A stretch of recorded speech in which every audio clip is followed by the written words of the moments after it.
홍콩 보안법 악재 발생, 한국 주식시장에 미치는 영향 알아보도록 하겠습니다. 홍콩 보안법 왜 악재인가 하나씩 살펴볼게요. 홍콩 보안법. 자, 중국이 22일 날 전인대했죠. 전인대했을 때는 이제 굉장히 사람들이 관심 있었던 건 이제 뭔가 중국이 경기 부양을 할 거라는 기대감이 있었는데 이때 뒤통수를 쳤습니다. 뭐라고 했냐면 이때 홍콩 국가보안법 제정을 직접 추진하겠다라는 내용이 나왔어요. 이게 뭐냐?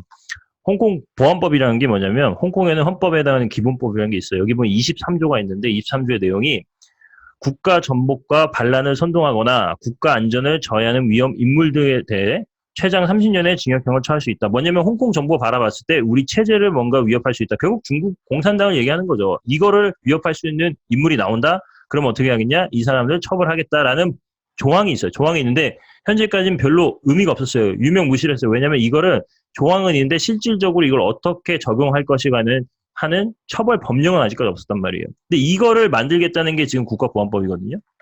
근데 이게 되면 어떻게 되냐면 지금 막 홍콩에서 뭐 여러 가지 이제 문제가 있을 때마다 이제 대규모 시위가 발생하는데 뭐 범죄자 인도법 관해서 작년 같은 경우에 근데 그거 같은 이제 대규모 시위가 중국 정부에서 봤을 때는 이거 뭔가 반체제적이다. 그러면 이런 걸 못하도록 국가보안법으로 예를 처벌할 수 있는 거죠. 그리고 혹시라도 이 홍콩에는 민주 인사가 홍콩 선거에 참여한다. 근데 이 사람 보니까 반체제 인사다. 그럼 이 사람 못하게 만드는 거예요. 아예 참여 자체를 못하게 만드는 거죠. 한마디로 홍콩을 이제 중국이 직접 통솔할 수 있는 법의 근거를 만들겠다는 거예요. 물론 예전에도 이런 시도가 있었어요. 홍콩 정부가 예전에 중국 정부 말고 홍콩 정부가 2003년도에도 이거를 똑같이 하려고 했는데 이때 50만 명이 쏟아져 나왔어요. 그래가지고 결국 어떻게 무산됐어요. 그러고 나서 이제 중국 중앙정부가 계속 압박을 했죠. 홍콩 정부한테. 니네 뭐하냐 빨리빨리 제정해라. 근데 결국은 시민 반발 때문에 못하고 있다가 결국에 이제 미중 무역 정쟁이 격렬하게 이제 서로 충돌하면서 이제 중국이 미국의 눈치를 더 이상 보지 않는 거죠. 그러면 어떻게 했냐면 이거를 이제 더 이상 홍콩 정부에 맡기지 않고 이걸 꼼수를 썼는데 홍콩의 기본법에 18조라는 게 있어요. 18조는 뭐냐면 이거는 그냥 중국이 보기에 외교 국방에 관련된 뭔가 법이 더 필요하다 그러면 여기다가 삽입할 수 있는 거예요. 거기서 제일 중요한 게 뭐냐면 인민해방군을 홍콩 주둔시킬 수 있다. 이제 군대로 투입할 수 있다는 거예요. 그러면 이제 이제 홍콩 정부 상관없이 중국이 바로 통솔 가능하다. 그래서 일국 양제라는 건 쉽게 얘기하면 1997년도에 홍콩 주권 반환 후에 50년 동안, 그러니까 2047년 동안은 중국이랑 홍콩이랑은 어떻게 보면 중국이긴 하지만 홍콩에 어떻게 보면 특별한 고도의 자치권을 부여하는 거죠. 왜냐면 여기 금융허브로서의 역할이 굉장히 중요하기 때문에 당장 중국의 본토같이 하게 되면 돈들이 많이 빠져나갈 거 아니에요. 그걸 방지하기 위해서 이거 어떻게 보면 약속을 한 건데 이걸 좀 깨겠다는 거예요, 지금. 아니라니까 미국에서 지금 들고 일어났죠. 가뜩이나 미중 무역전쟁 때문에 지금 뭐 때릴 구실 없나 봤는데 이거 어마어마한 거거든요. 여기 홍콩에 엄청난 미국의 금융 자본들이 들어왔잖아요. 그래서 이제 가장 크게 얘기하는 거는 이제 홍콩 특별지위를 박탈하겠다. 이게 굉장히 큰 건데 이게 거의 핵폭탄 같은 거예요. 뉴클리어 옵션인데 이게 보면은 이제 중국이 홍콩 국가보안법을 강행하면 홍콩에 부여한 특별지위를 박탈할 수 있다고 미국이 경고했다. 근데 이게 되면 임팩트가 중요한 건데 이러면 홍콩에 심각한 자부 이탈이 벌어질 수 있다. 이게 왜 이런 발생하냐면 미국이 92년도에 홍콩 정책법을 제정해가지고 홍콩은 아까 말씀드렸지만 중국의 한 도시이긴 하지만 이 자치권 때문에 여기 특별하게 지금 이 관세, 무역, 투자, 비자 이런 거에 대해서는 중국 본토와는 다른 특별 대우를 해줬어요. 근데 이걸 만약에 지금 중국의 도시와 같이 똑같이 이렇게 만약에 전락을 시켜버리면 이 모든 혜택이 사라지는 거고 지금 현재 미국이 중국에다가 이제 때리고 있던 관세 있죠. 25% 이런 것도 지금 미국이 이제 홍콩에다가 부과하게 되는 거죠. 이러면 홍콩이 어떻게 되냐면 홍콩에 들어와 있는 모든 이 글로벌 기업들이 더 이상 이제 경쟁력이 없어진 거예요. 금융허브로서의 역할도 없어지고 무역 중심지로서의 중개무역의 역할도 없어지기 때문에 돈들이 왕창 빠지게 되는 거고 실제로 홍콩이 사용하고 있는 뭐 달러하고 페그제 이것도 없어질 수 있는 가능성이 있는 거죠. 근데 중요한 건 한국 시장에 어떤 영향을 미치냐 그걸 이제 작년에 기사를 좀 보는데 이 말이 이제 나왔어요. 작년에 핵시트라 그래가지고 홍콩이 브렉시트 하듯이 이제 그렉시트, 핵시트 이런 내용이 나온 건데 홍콩 금융허브 40년 종말 이 얘기가 작년에 나왔단 말이에요. 물론 이제 그때는 이제 잘 넘어갔는데 그뿐만 아니라 한국도 지금 실질적으로 홍콩이랑 무역을 하고 있어요.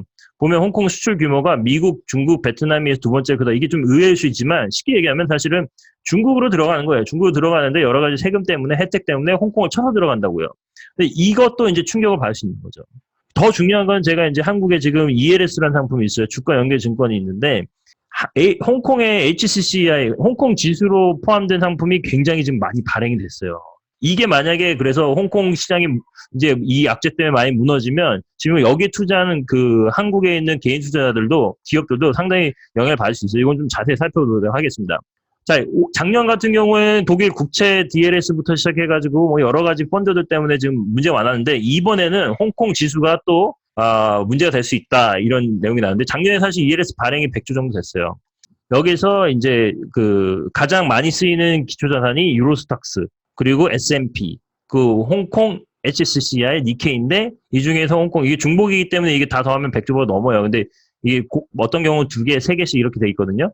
홍콩 H지수 보면 51조. 어마어마한 돈이 지금 발행이 됐어요. 이게 만약에 홍콩 H지수 문제 생기면 이게 어떻게 된다는 거예요? 이게 원금 손실에 발생할 수 있는 위험이 있다.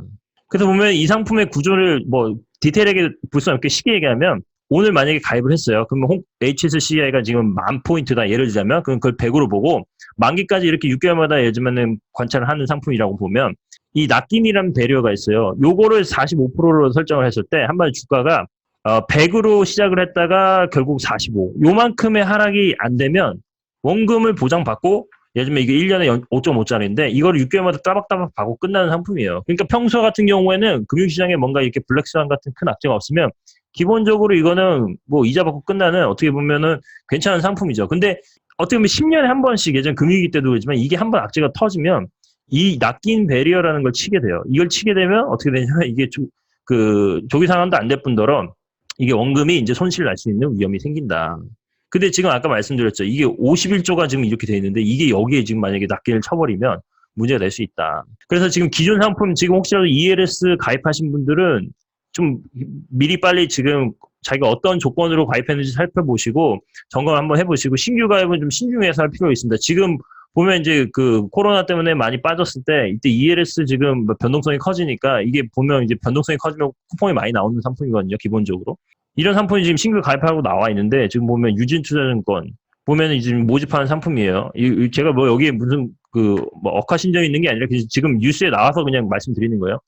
여기도 보면 홍콩 항생 중국 이게 HSCI거든요. 발행된데 뭐 8.1%짜리. 여기 보면 만기 전까지 최초 기준가 50%고 50%가 배려가 돼 있는 거죠. 하락하지 않으면 수익이 확정된다는 거지. 하락하면 원금 손실이 날 수 있다는 거죠. 삼성증권도 보면 H지수로 하죠. 그러니까 지금 만약에 이거 10% 준다고 해가지고 와 요즘 같은 저금리에 끝내준다 하고 무턱대고 들어갈 게 아니라 어차피 이거 아시는 분들은 다 아시겠지만 공짜가 없다는 거예요. 그래서 지금 만약에 가입을 하려고 서두르기보다는 이 사태를 좀 신중하게 지켜볼 필요가 있겠다는 측면에서 말씀드렸고 또 이제 실질적으로 이제 지금 코스피의 영향 어떤 영향이 있냐 보면은 역사적으로 H지수가 코스피하고 동조가 됐어요. 보면 이제 한 3년 정도 보면 뭐 낙폭의 큰 차이는 있지만 어땠어요? 결과론적으로 비슷하게 움직이죠. 왜냐면 그 금융시장 개방돼 있어서 그래요. 사실 외국 투자자 입장에서 중국에 대해서 뭔가 숏 포지션, 매도 포지션 잡을 때 이 H지수만큼 좋은 게 없어요. 여기는 아무런 그 그 돈을 넣었다 뺐다 할 때 제약이 없잖아요. 코스피도 많이 그렇고. 그러니까 어떻게 보면 ATM기로 외국인들 ATM기로 이제 인식이 될 정도인데 그러니까 한마디로 H지수가 문제가 생기면 글로벌 자금에서 이제 이머징 마켓에 이제 패시브 ETF로 들어간 자금들이 동시에 이 이머징 마켓을 지금 때릴 수가 있거든요. 그러면 한국도 괜히 여기에 덩달아서 투심이 안 좋아지면서 빠질 수 있는 위험이 있다는 거예요. 그래서 좀 지켜봐야 되는 거고. 더 큰 거는 이제 펀더멘탈을 봤을 때 우리나라의 대장주가 삼성전자인데 지금 미중 무역 전쟁 때문에 지금 이런 얘기 나와 있어요. 미국에서 화웨이 쓰지 말라고 그러고 중국은 줄사서 이게 무슨 얘기냐면 한국을 중간에 두고 서로 줄다리기 하고 있는 거예요. 그래서 지금 미중 간의 반도체 신냉전이 심화되면서 한국한테 뭐냐면 둘 중에 하나 선택해라 이거예요. 지금 한국 같은 경우는 미국도 중요하고 중국도 중요해요. 물론 중국이 지금 그 수입과 수출의 규모가 훨씬 커요. 하지만 지금 입장에서 이 두 개를 다 아우를 수 있는데 지금 미국을 선택하면 이게 없어지는 거고 중국을 선택하면 이게 없어진다. 한마디로 양자택일 하라는 딜레마에 빠진 거죠. 어찌됐건 간에 이 두 개를 아우르다가 한쪽만 선택하는 그런 시나리오가 오게 되면 이제 실적이 앞으로 굉장히 떨어질 수 있다. 그럼 코스피가 어떻게 되겠어요? 당연히 이걸 가지고 이제 글로벌 헤지펀드 세력들은 또 악재로 생각을 하고 공매도 치려고 지금 벼르고 있을 수도 있죠. 그래서 지금 사실 1분기에 코스피 이제 실적이 나왔는데 이때만 해도 그나마 다행했던 게 반도체하고 전기, 전자 부문이 선방하면서 다른 나라보다 선방했다. 이게 뭐냐면 결국 삼성전자, SK, 하이닉스 뭐 이런 것 때문에 그런 건데 특히 삼성전자인데 1분기 잘 버텼어요. 2분기 이제 더 안 좋을 거 알죠? 지금 이제 시장이 반등하는 건 3분기 때 뭔가 이게 회복될 거라고 생각했는데 이게 만약에 이 악재가 터져가지고 이 삼성전자 실적에 대해서 굉장히 이제 문제가 있을 거라고 판단하면 이게 앞으로 시장이 굉장히 영향을 받을 수 있고 특히 삼성전자에 연동된 여러 가지 그 반도체 관련된 여러 가지 부품주들 있잖아요. 이런 것 또한 영향을 받을 수 있습니다. 아니야, 그러니까 주가를 보면 최근에 삼성전자가 상당히 부진했죠. 근데 여기 보면 이제 목요일, 금요일 이렇게 빠졌는데 지금 이 심리적으로 여기 요런 지지선들 있잖아요. 이렇게 보면 이런 데를 만약에 관찰했을 때 뭔가 이렇게 조짐이 심상치 않다. 이걸 지지를 못하고 예를 들면 깨고 내려온다. 그 얘기는 뭐냐면 이게 정말 확전된다는 얘기예요. 삼성전자한테도 상당히 이제 악재로 작용할 수 있다. 또 중요한 건 뭐냐면 이제 이것 때문인지 원달러 환율이 상당히 좀 불안해졌어요. 저번 주 금요일 날 1240원까지 했는데 신기하죠. 그 코스피는 상당히 코스닥이랑 회복을 많이 했는데 환율이 안 빠지고 있어요. 전체적으로 보면 굉장히 불안한 움직임을 갖고 있는데 제가 눈여겨보면 이게 장대 음봉이거든요. 이때 코로나 때 그때 한번 빠지고 나서 시장이 급반등하면서 이게 갑자기 장대 음봉으로 빠졌는데 한 번에 원화가 강해졌던 거죠. 근데 지금 여기 보면 여기 보세요. 여기 딱 걸쳐져 있죠. 근데 이걸 만약에 깨고 만약 올라가면 장대 음봉이었기 때문에 여기 매도 이거를 순식간에 착 치고 올라갈 수 있단 말이에요. 그러면 이 원달러 환율이 불안해지면서 심리적인 마진에서 1,300원인데 요걸 만약에 이 1,290원에서 1,304일 심리적 마진을 만약에 못 지킨다. 여러 가지 뭐 심리적인 악재 때문에 그러면 이거 또 외환위기 오는 거 아니야 하면서 여러 가지 문제 생겨서 달러 사재기 하고 하면서 환율이 불안해지기 때문에 그러면 이제 원화가 앞으로 강해지는 게 아니라 약세로 갈 거라 생각하면 결국 또 글로벌 헤지펀드 세력들은 이거 가지고 또 이제 원화를 그 한국 시장을 숏하는 이런 문직이 나올 수 있다는 거죠. 그러니까 제가 지금 뭔가 이거를 예측을 하려고 한 게 아니에요. 저도 몰라요. 하지만 중요한 건 지금 시장이 굉장히 불안 요소들이 잠재돼 있고 이거를 어떻게 확인하냐? 아까 말씀드린 이 삼성전자 주가하고 그리고 원달러 환율을 눈여겨보시면서 이게 이렇게 꺾이는 건지 아니면 다시 이 상승세로 가는 건지 따라서 대응을 잘 하셔야 된다. 만약에 계속 올라갈 것 같으면 이때 리스크 관리 하셔야 됩니다. 이거 못하면 혹시라도 못하면 상당히 많이 움직일 수 있어요. 정리해 보겠습니다. 1번 홍콩 보안법 새로운 악재로 작용할 수 있다. 이거 굉장히 쉽게 보면 안 돼요. 우리나라랑 상관없는 게 아니라 굉장히 밀접한 연관이 있습니다. 2번 홍콩 H지수 ELS 상품 지금 기존 상품들은 가능하면 그 빨리 지금 증권사나 가입하셨던 그 운용사 연락하셔가지고 상품 내역서 있거든요. 거기 보면은 이게 배려가 어떻게 돼 있고 조건이 어떻게 되는지를 좀 면밀하게 살펴보시면서 혹시라도 리스크 관리할 수 있으면 리스크 관리하시고요.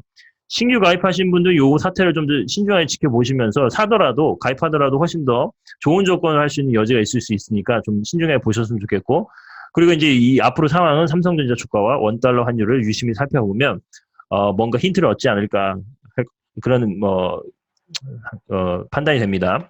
다음 판단은 각자 알아서 하시고요. 제가 이거를 어떻게 보면 리스크 관리적인 측면에서 말씀드렸지만 저도 사실 모르잖아요. 미래 일은. 근데 중요한 거는 이제 시장이 심상치 않으니까 이거를 옆에 나라 일이라고 그냥 볼 게 아니라 상당히 이거를 잘 봐야 된다. 우리나라는 특히나 외생 변수에 따라서 많이 영향을 받잖아요. 그렇기 때문에 물론 절대 추천은 아닙니다. 하지만 앞으로 이 시장에 대해서 많은 힌트를 얻을 수 있을까 하는 측면에서 오늘 이걸 준비해 봤고요.